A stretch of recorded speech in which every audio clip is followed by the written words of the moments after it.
my distinct pleasure and the fulfillment of a long-held dream to welcome Professor David Shulman to Stanford. So, as he rises to address us on the topic Maitreya time, a Javanese Millenarianism, I invite you to join me in welcoming Professor David Shulman to Stanford. Thank you, Paul.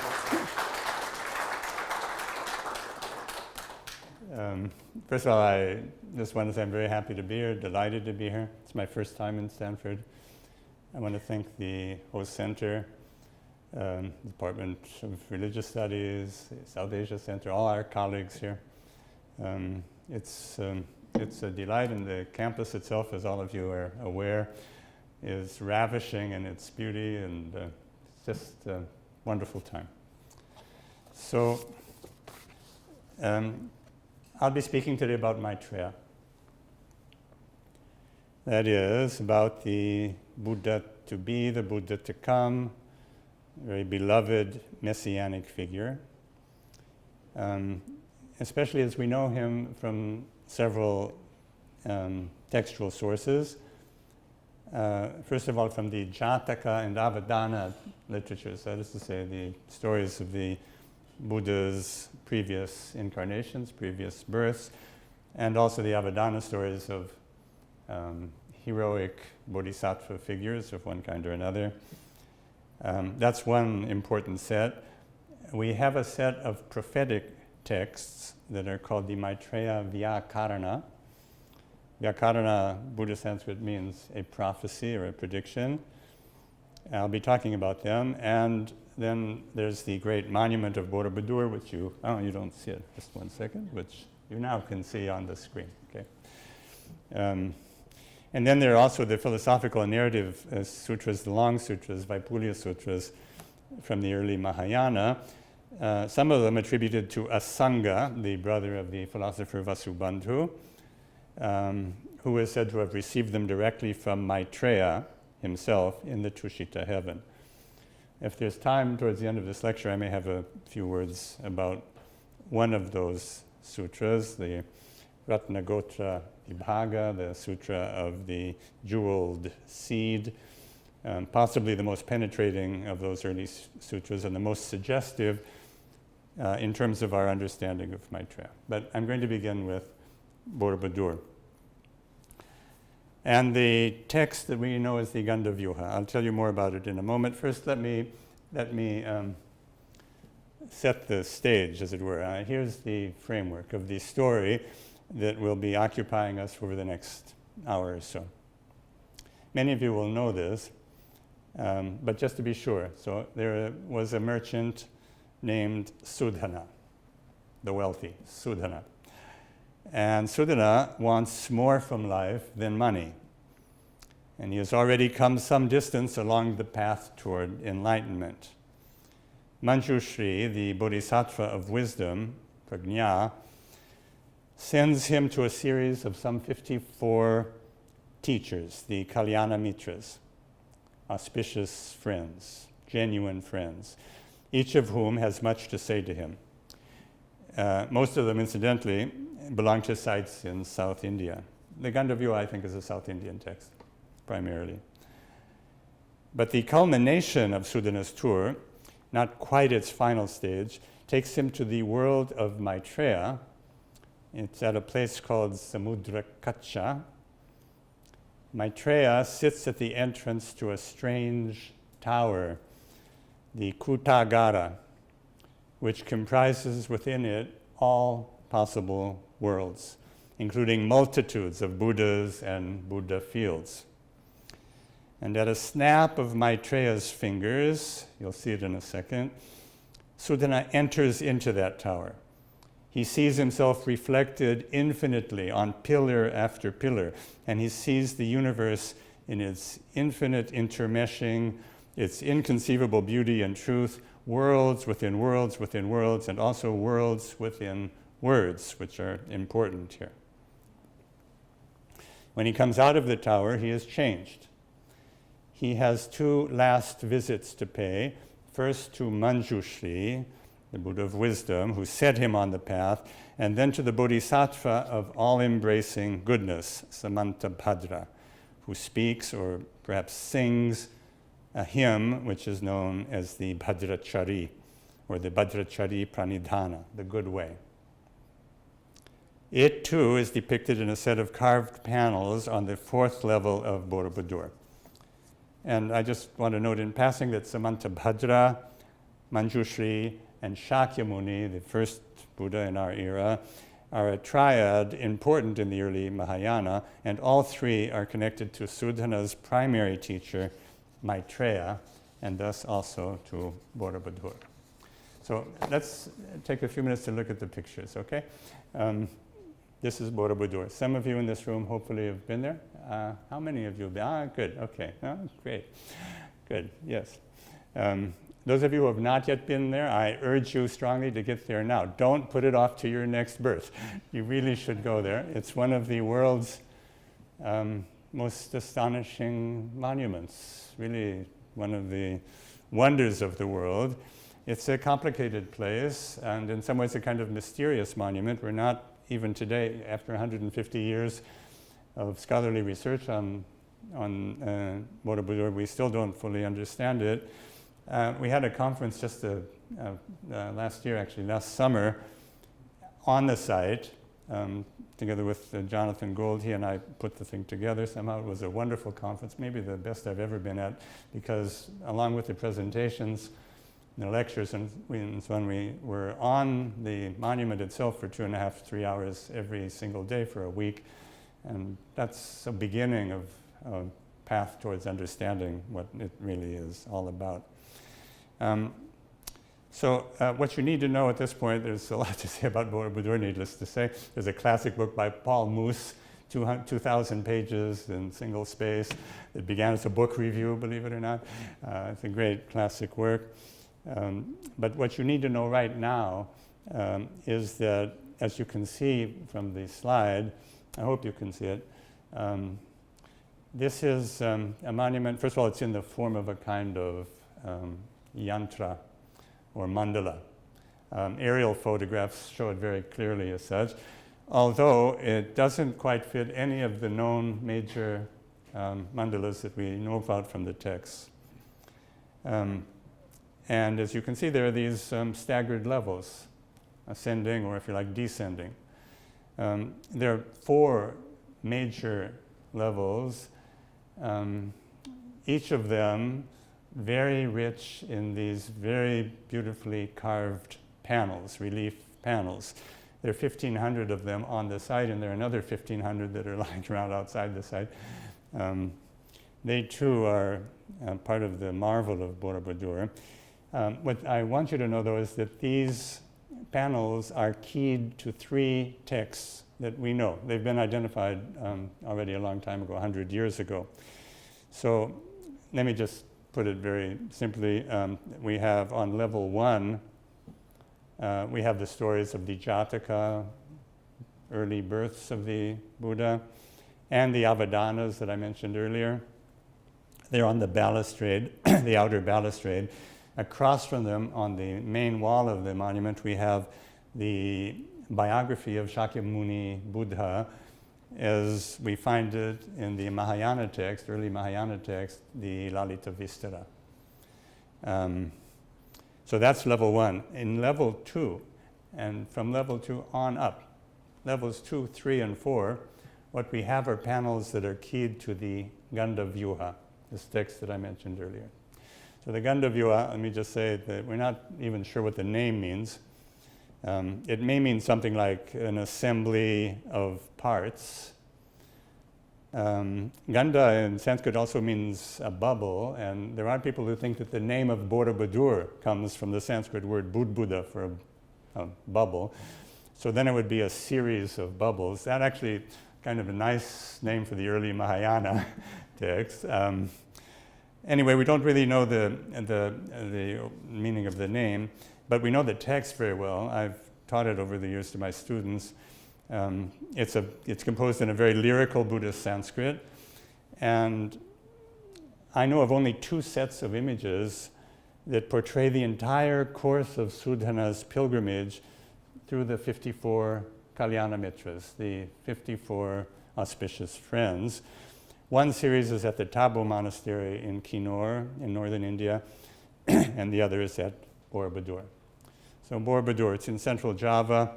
It was built roughly around the year 800 AD by the Shailendra dynasty. And the Shailendra dynasty, like all the Javanese dynasties, was very Indianized in a kind of Hindu-Buddhist mix. But Borobudur is a Buddhist site, and there's absolutely no question about that. Okay, so let me say again, we have the Jataka stories on level 1, we have the Lalita Vistara biography of the Buddha on level 2, and all of the other, that is 2, 3, and 4, sorry, the Lalita Vistara is also on level 1, and on levels 2, 3, and 4 we have the Gandavyuha panels, and if you go beyond, and that is if you enter, if you get to the top of the monument, then what you have is a series of these small stupas. They come in 2 sets, and inside each one is a meditating Buddha.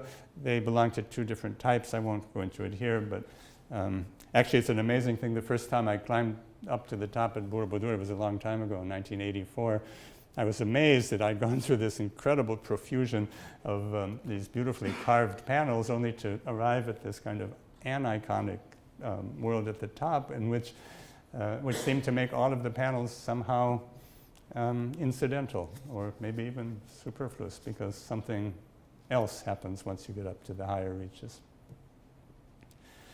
And you should also note the beautiful volcanic mountains in the distance and so on, and there's a sense in which Borobudur is a kind of replica of those mountains, and there's a lot of other things like this that I could talk about. Okay, now we're going back for a moment to the story of Sudana, as we find it in the Gandavyuha and as we see it in Borobudur. So I don't know if you can see it. Look carefully.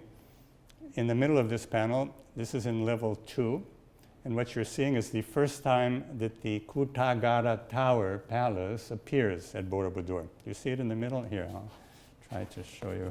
It's my finger, it's right here. This is the Kutagara. And you can see that there are all kinds of supernatural beings that are flying in the skies above it.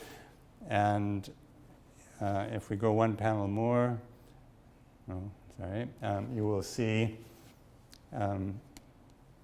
Sudana with his entourage, which is a very large one, which has accompanied him throughout all of these pilgrimages. He's circumambulating this Kutagara. This is before he's entered into it. I hope you can see him. And then we have the first image of Maitreya, beautifully situated right in the middle of the Kutagara, although it's not entirely clear that he belongs inside it. Or in fact, it's not even clear that there is an inside and an outside here. But here it looks as if he's inside this Kutagara. I hope you can see him. Okay, so there's one other thing I have to tell you at this stage, and that's that these 3 panels that you just saw, that is the first image of the Kutagara. It's strategically placed right next to the stairway leading up to level 3. And that juncture has to be meaningful. That is, we've gone through all of the Kalyana Mitras, all of these teachers, and now he's reached this moment where enlightenment awaits him, and you see it right next to the stairway that's going to take you up to level 3, where he enters into the Kutagara. So how does that happen? Look closely. If you look here, you can see Maitreya himself, not here, sorry, this is Maitreya, who is snapping his fingers. Can you see it? Sort of? He's snapping his fingers, and that means that the door to the Kutagara is going to open, and Sudana will be allowed in. And here's another view of that from the side. Makes it a little bit easier to see Maitreya snapping his fingers. Okay? I want to read a passage with you from the Gandavyuha. It's just a few sentences, but just to give you some sense of what this whole experience is like for Sudana. So you can try to read it with me. He's not yet inside. He's outside the Kutagara waiting to go in. And he's in a kind of ecstatic state because he can already see something of what he's going to see inside. So here's what he says. He says, "Here is home to those who live and play, entering into all cosmic eras, kalpa, that enter into one era that is all eras, and into all eras that are one era. Eka kalpa, sarva kalpa, eka kalpa, anupravesha vihara viharinaha." This is home to all who live in space, kshetra, that is all space, and it is utterly a single space without division, who live with an entity, dharma, that is all entities, and all entities that are a single entity, without contradiction, who live with one being, sattva, who is all beings that are not separate from a single being, with one Buddha, who is all Buddhas, and all Buddhas who are one Buddha, without duality, who enter into a single moment that has all meanings, who in a single mental instant go to all pure lands, kshetra, who live in the semblances, pratibhasa, that are homes to all beings, whose minds are focused on happiness and goodness for all worlds, all who are finally free.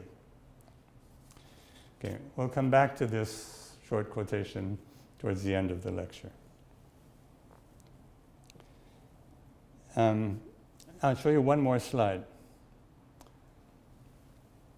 So this is a little hard to see, but if you look closely, you will see that the Buddha Shakyamuni is handing over his crown to Maitreya, who is going to be the crowned Buddha in the absence of Shakyamuni himself. It's just a moment before the Buddha is born on earth.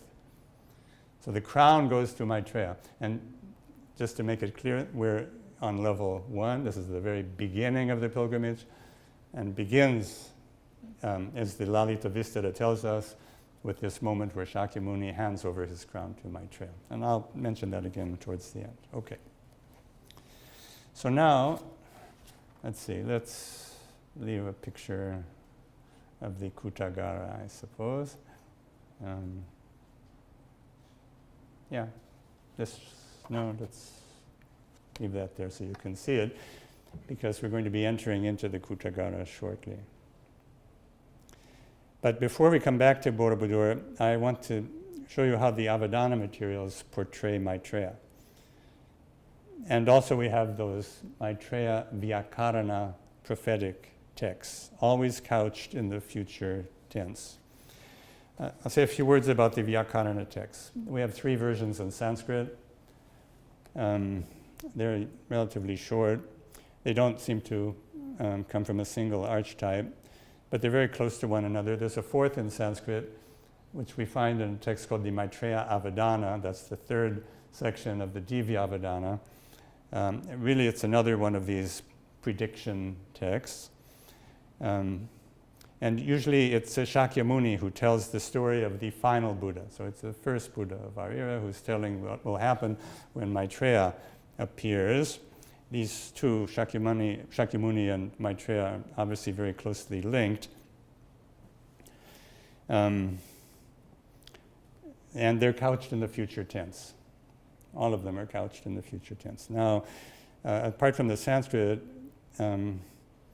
we have versions in Chinese, in Tibetan, in various Central Asian languages, Khotanese, Tocharian. Tocharian, actually, it's a play called the Maitreya Samiti Nataka. It's a play which exists in fragments.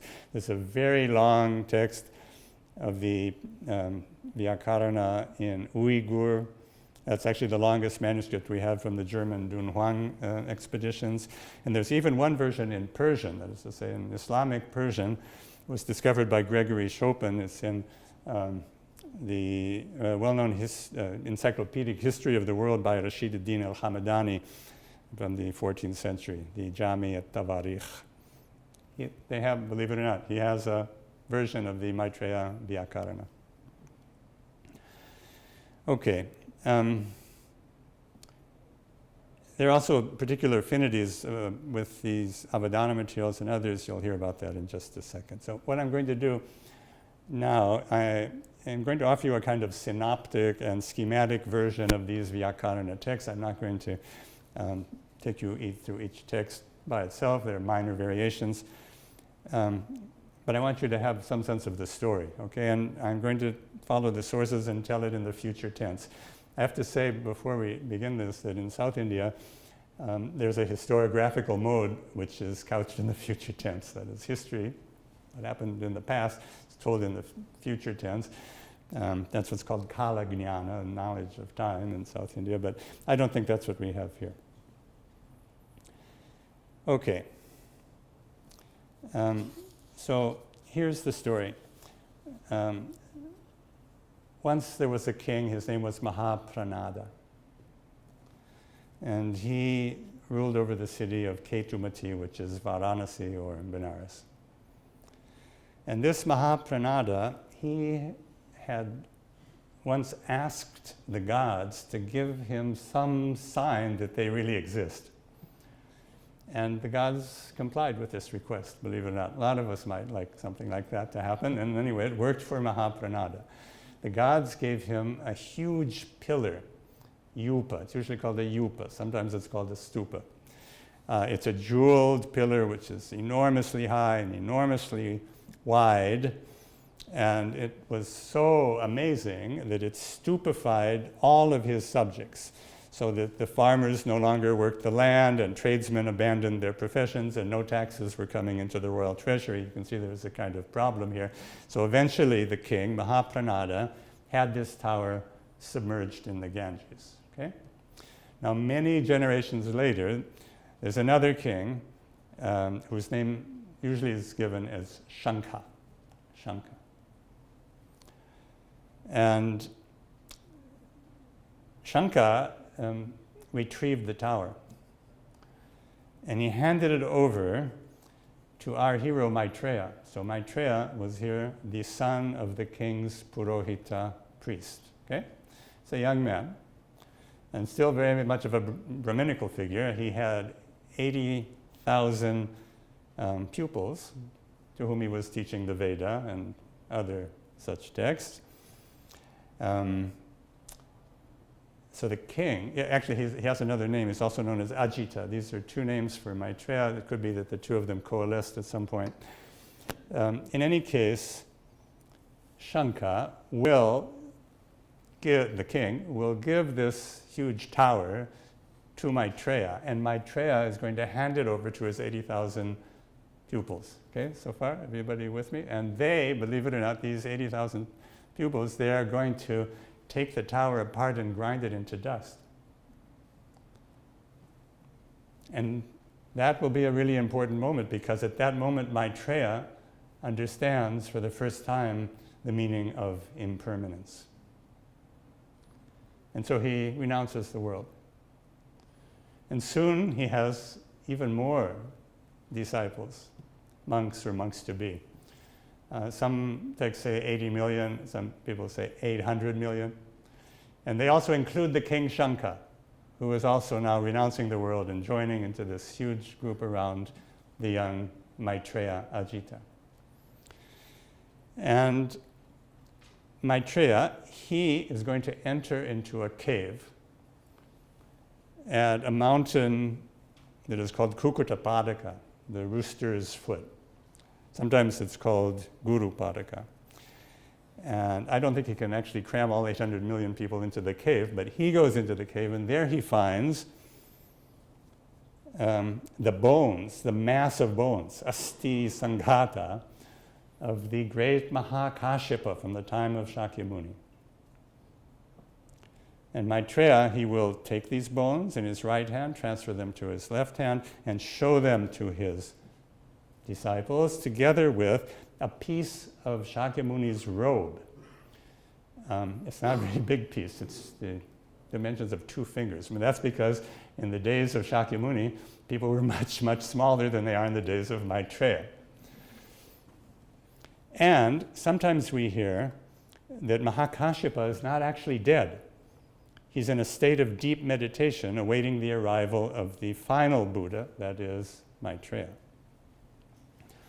In the Khotanese Vyakarana, Mahakashyapa kind of emerges from this trance, and he's really happy because he saw the first Buddha, now he's seeing the last Buddha, now he can actually finally enter nirvana. But it's not clear, actually, if Mahakashyapa is dead or alive, or in some intermediate state of being or non-being. And for that matter, it's not clear if the past and the future are actually differentiated from one another, or maybe they overlap, perhaps with a small but critical interstice between them. And you should note that the future tense narrative seems to imply that the history of the future already exists. Okay. Just give me a second.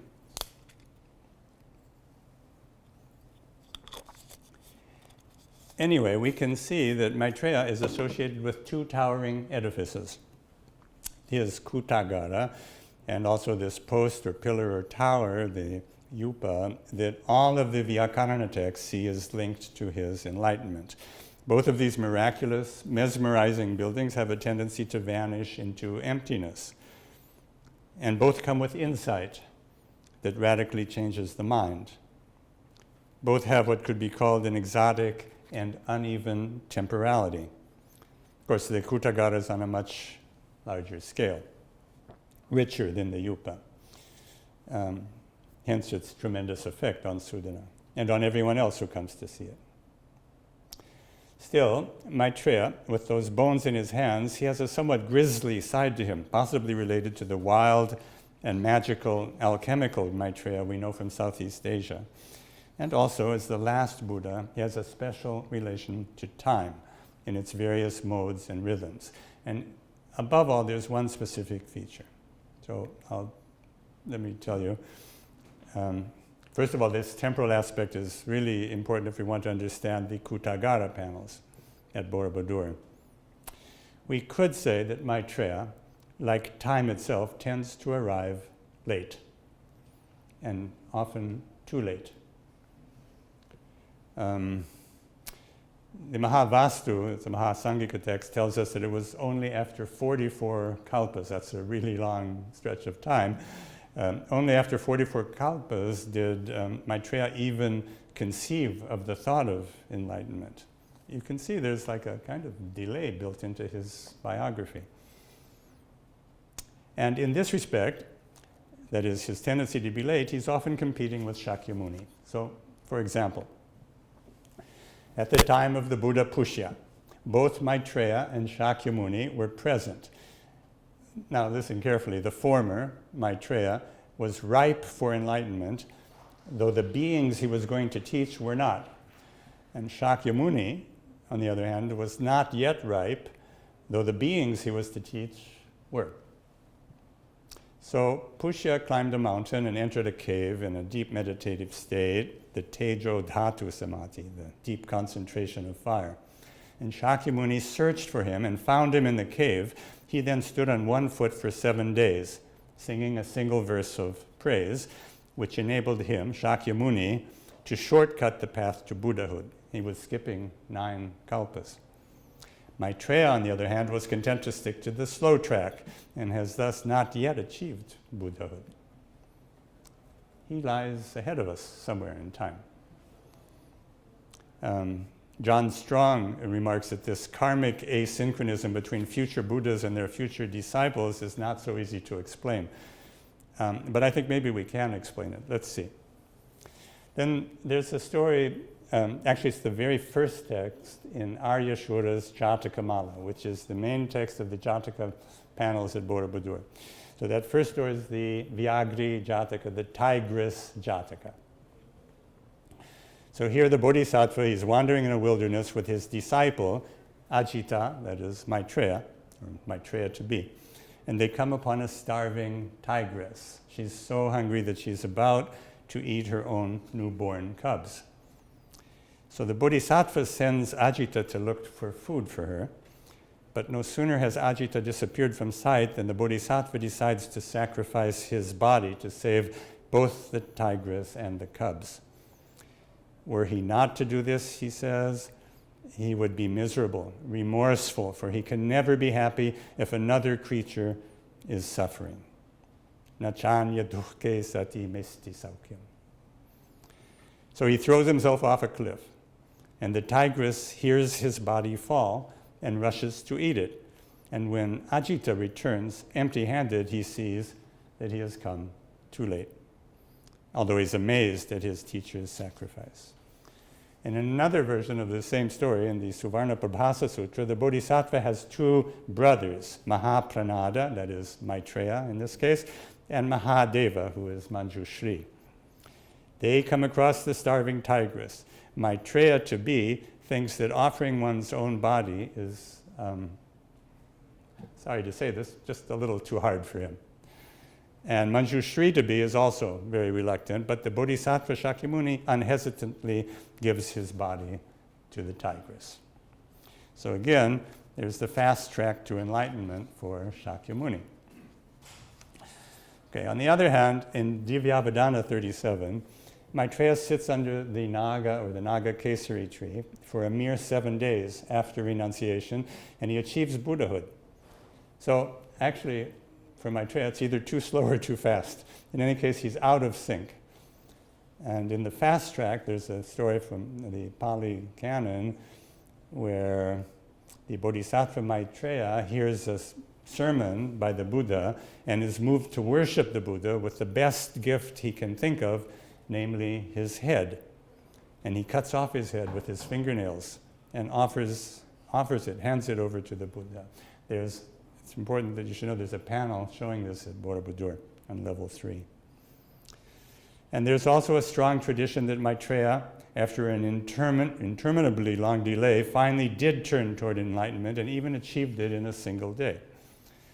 Along with such narratives, we also learned that Maitreya Ajita was a lazy student, filled with doubts, vichikitsa, unable to remember any of the teachings he has heard, and filled with egoistic ambition, hence his name, yashaskama, hungry for fame. And he is also usually late. That is, he's all too human and far from the ideal novice. And yet it is Maitreya who hears the Saddharma Pundarika in full from his teacher, the Bodhisattva Varaprabha, and given his nature, it may not surprise us that Maitreya will indeed be the last Buddha in two senses. That is, he's the figure who concludes the whole series of bodhisattvas, and he's also the last person to become enlightened.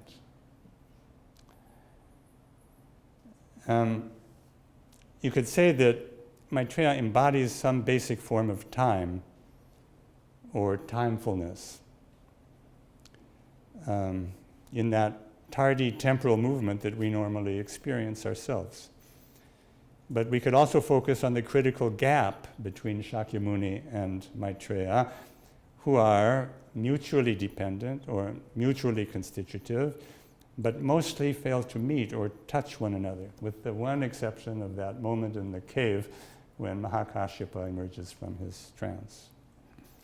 So we could say that Maitreya inhabits a gap in the flow of time, however we conceive of that dimension of experience. This may be what Julie Gifford, who is one of the most important scholars of Borobudur today, has called a wrinkle in time. And we could also say that Maitreya lives in his own unique form of temporality, what I want to call Maitreya time. It differs from other Buddhist temporal rhythms. One might think of it as a kind of continuous present, sandwiched between past and future, both of which may be no more than illusions, as the philosopher Vasubandhu will eventually argue. I say eventually because I myself am still stuck in some possibly primitive notion that there is something like time past. But let us say with the Sarvastivada school, and that's important here, let us say that past, present, and future do indeed exist outside of our imaginations. So the Sarvastivada, I've discovered in the course of reading these materials that I seem to be a kind of closet Sarvastivadian myself.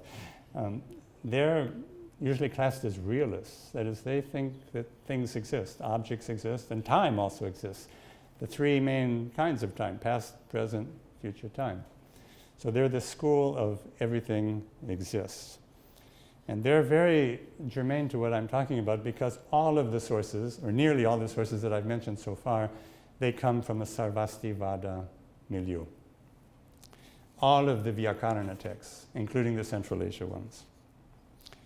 So the Sarvastivadics, well, they say that there is such a thing as time. They also say that if there were no past time, you should notice the counterfactual verbal mode, if there were no past time, there would be no impulse to free ourselves from suffering and no push toward enlightenment.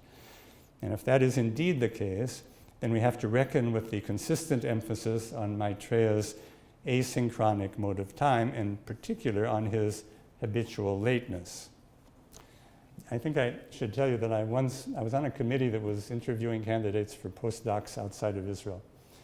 And people came from all kinds of disciplines, and there was one, she was a psychologist. She had just finished her dissertation on the interesting question of why some people are always on time and other people are always late. So she spent several years working on this, and there were all kinds of lab experiments, and there were all these questionnaires and things like that. And in the end, she concluded that there's a mental function which is called time urgency. If you have time urgency, you're on time. If you don't have it, you're always late.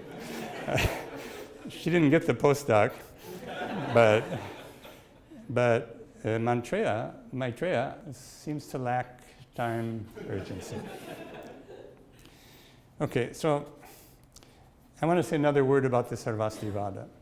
It matters to me for various reasons, but not least among them is because the Sarvastivada left traces, believe it or not, on the Ismaili heterodox Neoplatonic philosophers of the 10th and 11th centuries, who also happened to come from the same geographical area as the core of the Sarvastivada, that is, the city of Balkh in Bactria, northeastern Afghanistan, also Merv a little to the west of Balkh, and Tirmiz to the northeast, very close.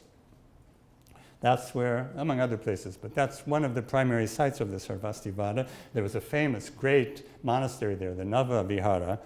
It was destroyed after the Islamic conquest, although there's good reason to believe that many of these Ismaili heterodox philosophers who interest me grew up in an environment in which there were still many Buddhist monks in that city of Balkh or in the nearby surroundings.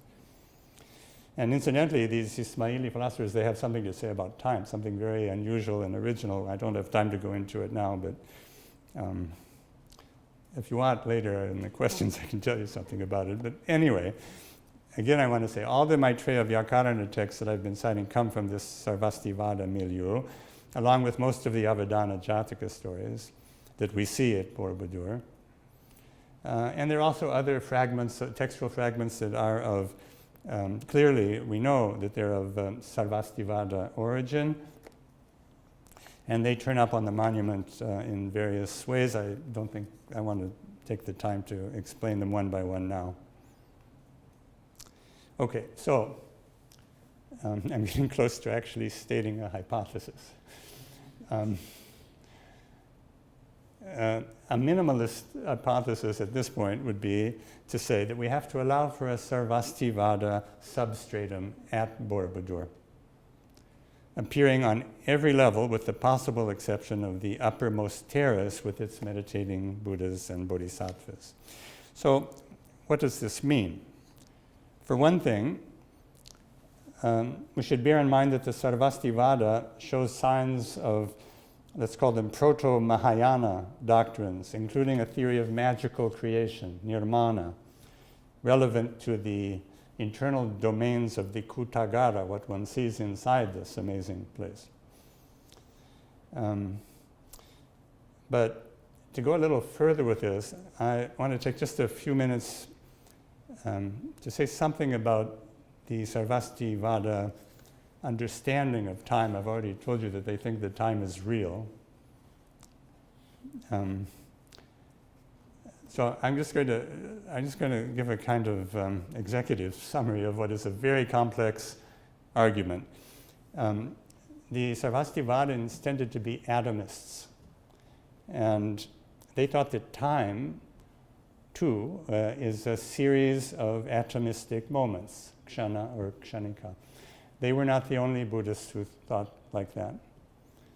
But they developed this question and they explored the idea of these atomistic moments in very interesting ways. For example, they raise a question, natural question. These moments, they're on a kind of continuum. They're in a continuous stream. But do these atomistic flashes, do they ever impinge upon one another? Do they touch one another?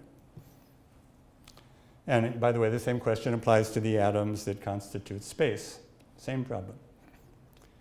So if you think about it, if they do touch one another, that is, if they at least partially overlap and merge with one another, we might end up with only one infinite atom of time or of space. Okay? Think about it. So apparently they don't touch. But how can they not touch? So apparently there is an infinitesimal gap between any two atoms, temporal or spatial. So on the one hand, time atoms inhabit an intimate dimension in which they almost touch. But on the other hand, there is no real interstice between any two of them. They are nir-antara, without any gap. And I have to say that even for the Sarvastivada, neither of these two views is entirely satisfactory. The early Mahayana theorists tried to solve the problem by saying that any two atoms may, or actually do, touch one another, but only as a mental act. Sprishta sanya. So you can decide for yourselves if you like this solution, or if it's sufficient. It certainly allows Vasubandhu to insist that only the present moment exists. And what kind of a present is that? I think it's a millenarian kind. So we're back to where we began, in Borobudur and with the Gandavyuha. And there are several directions that we could go from here, as you can easily imagine. But for one thing, there's a recurring issue of what are called the non-narrative, or sometimes they're called the superfluous panels at Borobudur, on levels 3 and 4. There's kind of a lot of them. For example, just to give you some sense of what that means, so we have 1,500 panels. Most of them have some kind of narrative element to them. But in the panels on level 4, which is where the Bhadrachari verse is depicted, we have, I don't remember exactly how many, I think around 20 panels where actually what you see is a big lotus pond, and the lotuses are flowering, and these lotus flowers are giving birth to babies, human babies. And all around them there are Buddhas and Bodhisattvas flying and all of that. And these panels recur just like that with really no, what shall we say, no perceptible forward movement, okay? So that's a question for the art historians, the people, the archaeologists working on Borobudur. Why are they there? There's a great scholar, F.D.K. Bosch. He explained this problem, if that's what it is, as a mechanical attempt to fill up the space. In other words, he thought that the designers of Borobudur, they reached the end of the Gandavyuha story, and they still had a whole half of the terrace, to fill, and so they filled it up with these lotus ponds or something like that. But that's clearly not right. I have a great respect for Bosch, by the way. He was a kind of academic model for me. But I think he doesn't really understand the nature of the Gandavyuha text, and especially of the Maitreya chapter. Okay, let me mention Julie Gifford again. she more convincingly described these extra panels as deriving from a meditative visualization of a purified Buddha field, a Buddha kshetra. And I think we can say something more about them. There is, for example, that tantalizing notion of a necessary, perhaps creative, temporal gap, as we've seen in the biography of Maitreya. And here's Julie again. She says, the designers seem to have reserved a higher space on the monument for Maitreya because they considered his teaching to be superior to those of the various Kalyana Mitras, these true friends whom Sudana meets earlier. And that must be true. But I have to say, you remember I showed you Shakyamuni Buddha handing over his crown to Maitreya, and that's on level 1 at the very beginning of the whole sequence of panels. So I wonder if the Gandavyuha panels, including these celebrated extra or extraneous ones, take up the decisive moment when the Buddha Shakyamuni hands over his crown to Maitreya, according to the Lalita Vistara. I wonder, what if time itself has shrunk or collapsed, and what we are seeing is the emergence or re-emergence of Maitreya in our minds or in the human world. In short, I'm not at all sure that the vertical hierarchy that everybody seems to think applies to Borobudur should be taken at face value. Something else is going on. How are we doing on time? Do I have another 10 minutes? Okay, all right. So, I want to say something which may look or sound like a diversion, but you'll see in a minute that it's really not that. I want to talk about miniaturization. So how is that relevant here? First of all, there was a time when various people thought that the Kutagara panels offered the pilgrim a vision of the entire monument of Borobudur.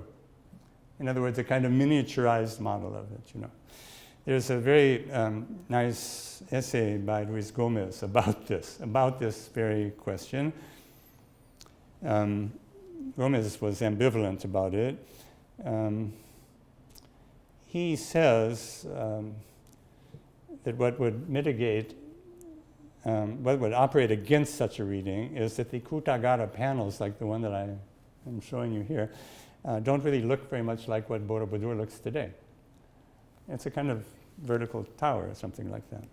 But I don't think that's a very persuasive argument, actually. And why should it look like the monument? In general, in South Asia, miniaturization, which is a common thing, it produces a condensed, hyperdense, reflective, and reflexive image that is more powerful, deeper, more internal, more encompassing, thus higher than the external model it supposedly reproduces. And we have examples of this from all over the subcontinent.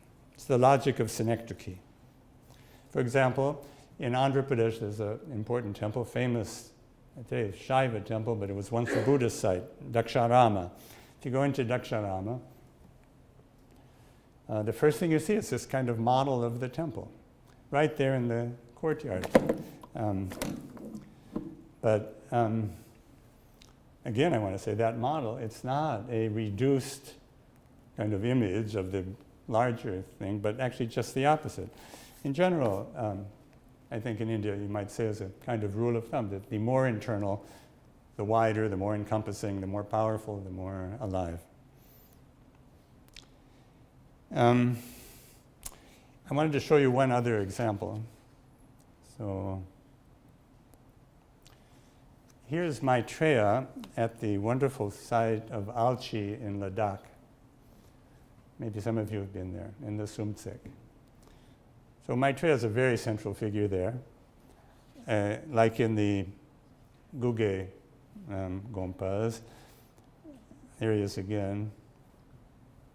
But look, if you look at him, that's the Maitreya figure. He's a central figure in this Sumtsik. You can see that he's wearing a dhoti. And on that dhoti, you will find the entire life story of Shakyamuni Buddha in miniature. It's a little hard for you to see it here, I'm afraid. It's not a very good photograph. I couldn't find a really good one. And like that, we have very similar miniaturization models in Dunhuang, and I mean, there's a lot. I don't want to wear you out by naming them all. Okay, so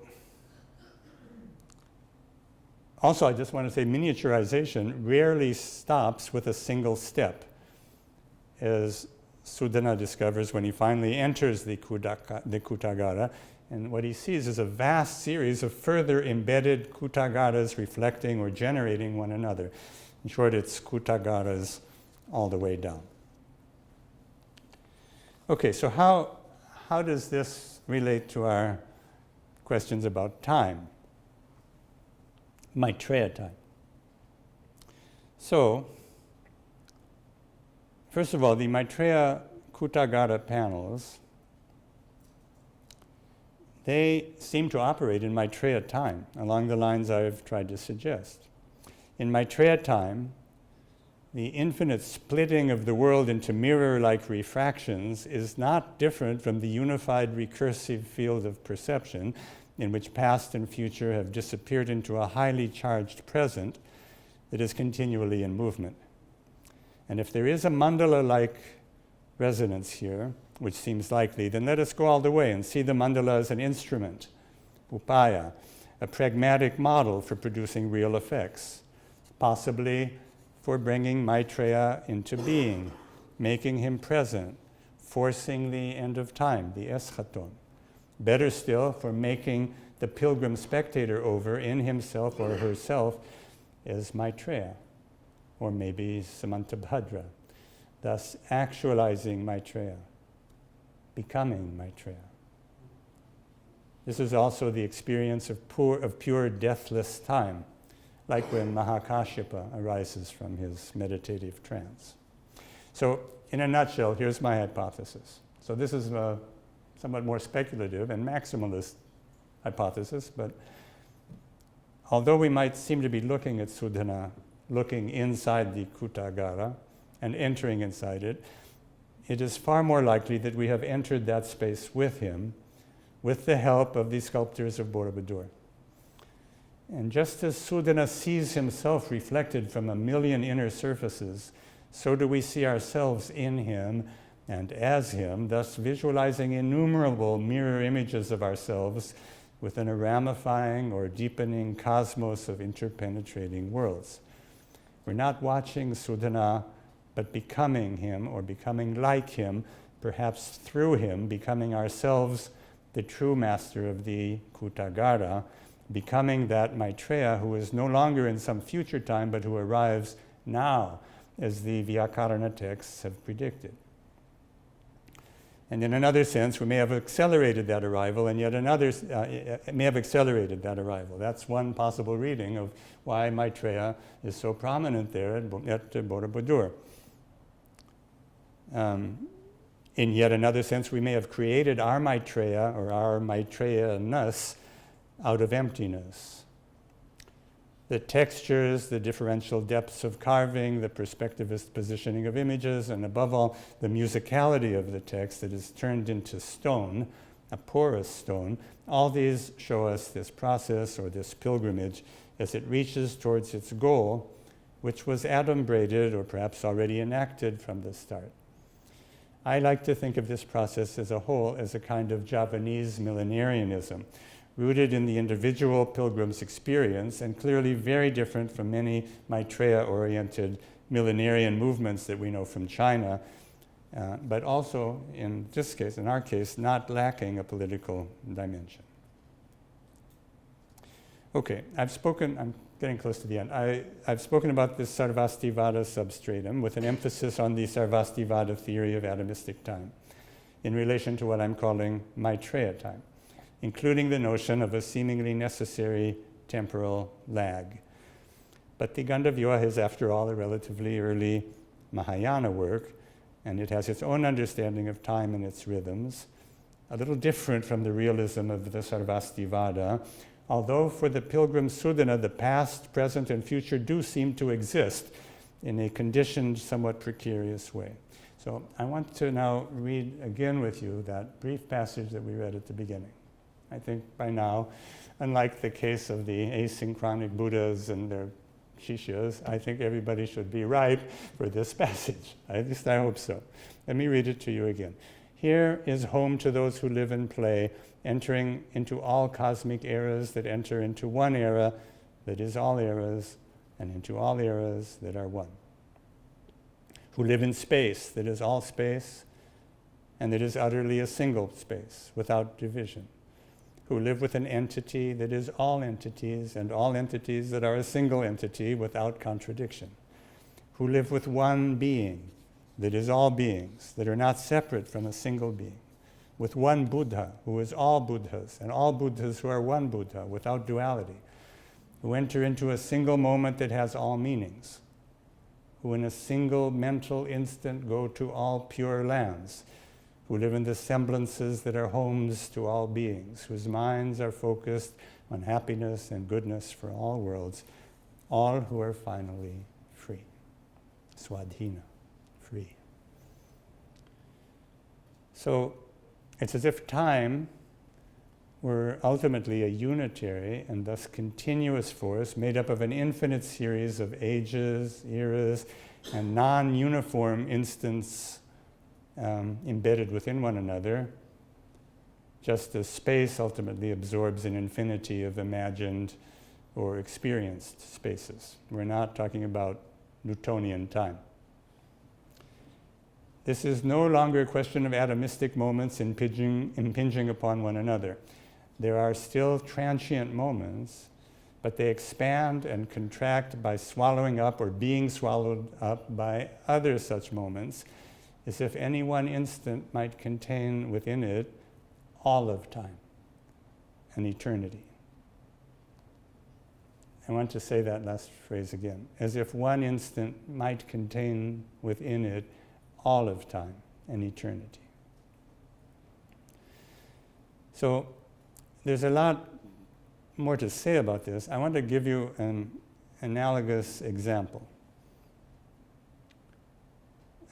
So we know from another one of the Mahayana sutras, the Avatamsaka, we have a sentence which says, every mental disposition of a living being has the same dimension as the Buddha's wisdom. It's an amazing statement. Sarvani chatani sattvacitta santananyapi tathagata jnana pramanani. Think about it. That means that every time you have any kind of thought at all, could be a passing whim, could be some half-baked idea, something, any time that happens, that has the same dimensions as the Buddha's wisdom. And the Buddha was omniscient. So, you could ask yourselves, in what world could that statement possibly be true? Apparently, it's in the world that we're living in. Something whole and essential and irreducible, something fully alive with true insight, seems to have parts that are equal to itself in breadth and depth and meaning. By the way, this is different from the Western scholastic notion of the pars pro toto, the part that represents the whole. It's different from that. The part is the whole. And I think the generous principle that we see in the Avatamsaka verse, which by the way is cited in other texts, including the Ratnagotra Vibhaga and the commentary, this generous Avatamsaka principle, I think it's perhaps the most generous proposition in the entire history of world religion. But it's not about representation. Like goodness and like evil, Buddha awareness is indivisible. We could also say this is like a set that is a member of itself. That's the paradox that Bertrand Russell thought was completely insoluble. So, does Maitreya time absorb all other competing temporalities, such as the discontinuous momentariness that the Sarvastivadins believe in? Yeah, maybe it does. If it does, then there are really interesting implications for the study of causality. Anyway, time and causality tend to be bound up with one another. But that passage from the Gandavyur that we just read, it has a certain kind of causality. It's like an unnerving mutual generation, or mutual causality, or possibly even a reverse causality, which is the result when the result produces its own cause or its own trigger. Like the footprint of an elephant that actually ex post facto creates the elephant, as the famous Sanskrit poet Kalidasa says in a well-known verse. So what does that tell us about time, especially Maitreya time? For our purposes, I think that we may have happened upon a metaphysical principle that underlies and defines Maitreya time. One way to describe it is to say perhaps it's the time when the seed, the Tathagata Gauba, the seed of Buddha-ness, bears fruit. But in the Ratnagotra Vibhaga, there's a whole debate about whether the seed precedes the fruit or the fruit precedes the seed. Actually, it's a really important debate. But still, maybe it's that kind of time. Or we could say Maitreya time is neither continuous nor discontinuous. It breaches the standard categories, including past, present, and future.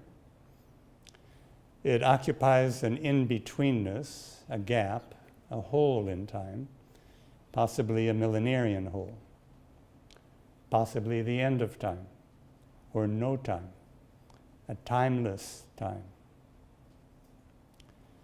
If we could only achieve or activate or experience that timeless time, Maitreya might arrive. Maybe in Borobudur, maybe right here in this lecture hall. Actually, I think it's more likely to happen in Borobudur.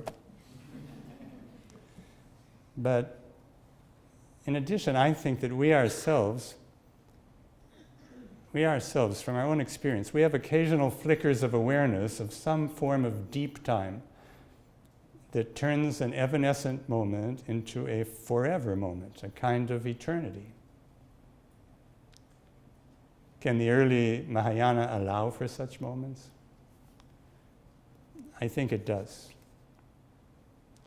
We might even witness such moments carved in stone at Borobudur. Thank you.